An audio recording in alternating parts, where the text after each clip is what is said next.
Yo, what is up guys? Delboy here, aka Blue Collar Sports TV. Hopefully you guys are doing well. If you're new here, smash that like, hit subscribe, all of that good stuff. Apologies if you can hear the wind in the background, it's like gale force out here in the UK, so it may pick it up on the microphone, so apologies for that.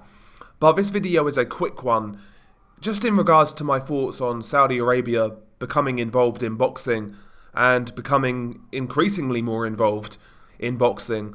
They've really had an influence in boxing over the past year or so, and I wanted to share my thoughts on it. Now, I'm not here to really talk about the political side of things, because ultimately we know what it is. This isn't some sort of passion project. It isn't a venture that's looking to receive profit in the immediate future. This is political, let's be real about it. That doesn't bother me, that's Saudi Arabia's prerogative. That doesn't bother me, ultimately, because if we play that kind of angle, we can talk about various countries, etc., their political ideologies, what they've done abroad, etc. That's not my gripe at all. Well, not even gripe, that's not even the right word. That's not my concern with Saudi Arabia in boxing. Listen, over the last year or so, as 2023 progressed, they became more and more involved in boxing, hosting more events like Fury and Ngannou, like Day of Reckoning with Joshua Wilder on the same card. And listen, in those events, they showed some promising signs, I would say, to us boxing fans.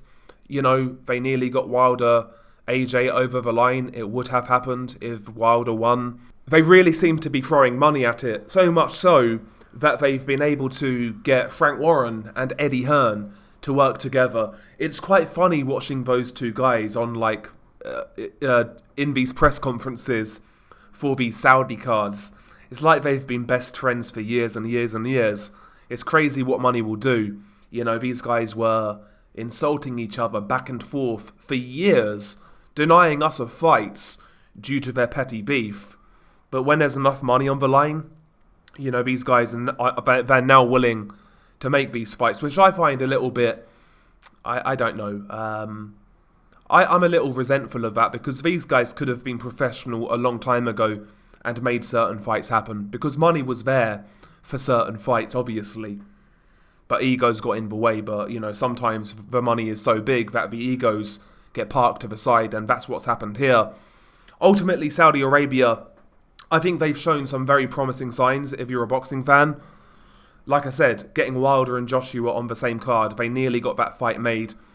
Fury versus Usyk, undisputed, going down in Saudi Arabia. They got that fight made. And, you know, they're talking about Beterbiev-Bivol. Excellent fight. We all want to see it. I don't care where these fights are held, by the way. Some people complain about the atmosphere in Saudi Arabia. Don't really care. All I really care about is getting the fights. But these guys are throwing a lot of money at boxing. There's no doubt about that. And listen, dare I say, they are more than likely overpaying for these fighters, for these fights, to get them to happen. Now, that's all well and good, because it's gonna result in fights getting made. And in the immediate, in the here and now, I think Saudi Arabia will be good for boxing fans. I happen to believe we will get Bivol Beterbiev next year. We're getting Usyk versus Fury. Maybe we have AJ in a big fight after he beats Ngannou. Maybe the Fury-Usyk winner. Something like that. I think they will deliver big fights in the near future. You know, within the next 12 months, maybe 2 years, etc. So for the here and now, I do think Saudi Arabia will deliver. I do think they will deliver. But the issue I have, again, not issue, I take that word back. The concern I have is how sustainable is this Saudi project? Because I think most people are in agreement. Saudi Arabia's involvement in boxing is political, like I said, and that is going to run its course eventually. This isn't a money-making exercise for Saudi Arabia, not in the way people think it is. They're not going to be profiting off most of these shows. In regards to like the site fees they're putting down, the purses they're putting up. they're not going to be profiting from these fights. Not from them directly. They are merely just an advertisement for Saudi Arabia to showcase to the world that they are capable of hosting events, they are capable of hosting tourists, and also, hosting such sporting events improves their chances of hosting mega events in the future, like the FIFA World Cup. And of course there are other reasons as to why Saudi are hosting these events. But ultimately, if they achieve what they want to achieve, eventually boxing isn't going to be required. And that's what I kind of worry about in this scenario, in this Saudi project. If and when they pull the plug, you're going to have a lot of fighters who are used to earning a certain amount of money, more than likely money over their market value. And when that happens, we've seen this previously, when that happens, you get a whole generation full of divas. Guys who won't fight each other because the money isn't right, in their words. Because they've been so used to getting money that is above their market value. And that's why certain fights haven't happened in previous years. When the PBC was first introduced, Al Heyman had a lot of investor money from the Waddell & Reed group. Hundreds of millions which he spunked on mismatches. You had the likes of Leo Santa Cruz fighting Jose Cayetano when he was getting paid $1 million per fight to fight absolute cream puffs. And people wondered why he never fought the likes of Rigondeaux. Why would he when he could fight a bum for $1 million? Fight a couple of those guys a year, you're doing great. And, that happened to a whole generation of PBC fighters. Same with Matchroom and DAZN, paying the likes of Andrade silly money to fight the likes of Luke Keeler and Jason Quigley, guys like that. So when a fight comes around like Janabek, who was the mandatory, a dangerous guy, why would he take that fight for $1 million when he's been fighting absolute bums for similar money? The fact that these guys have been overpaid for so long in boxing by the likes of DAZN, by the likes of PBC, has resulted in certain fights not happening because certain fighters have an unrealistic expectation and they don't understand what their true market value is because they've been spoiled. And that basically happened to a whole generation of PBC fighters and some DAZN fighters as well. And ultimately, that's my concern as a fight fan surrounding Saudi Arabia. I'm not sure how sustainable this is.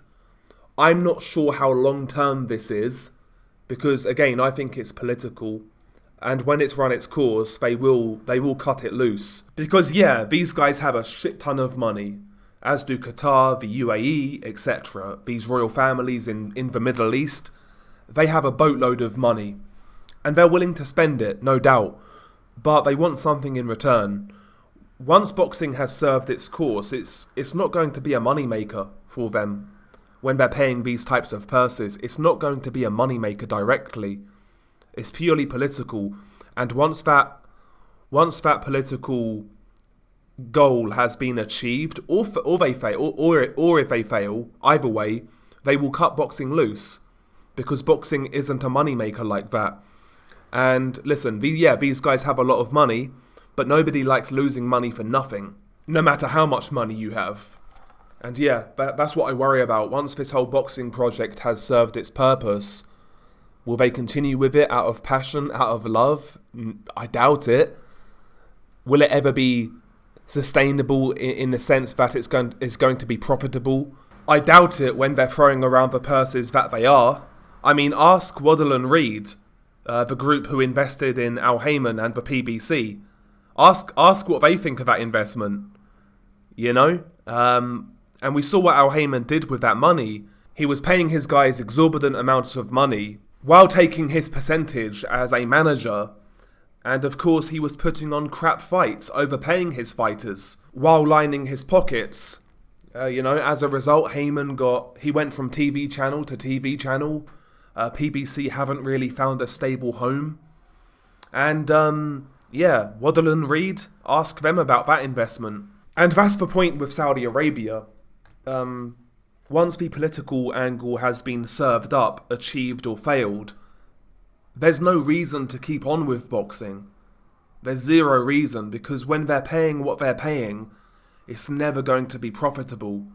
For the most part, there may be the odd fight, but for the most part, it will never be profitable.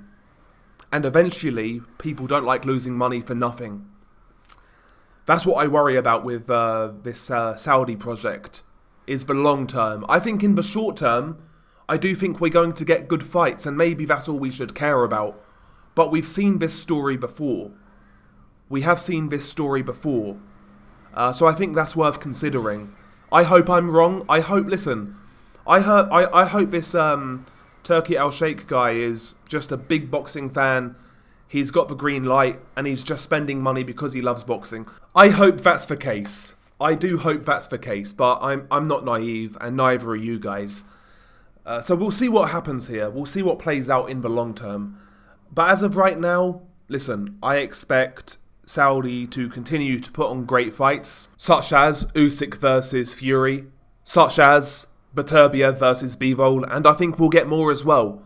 I think we'll get more in the near future, but we shall see what happens beyond that.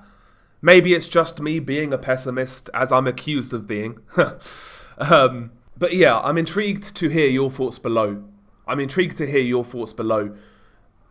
Share them below. Anyway, it's been your guy Del Boy. Peace.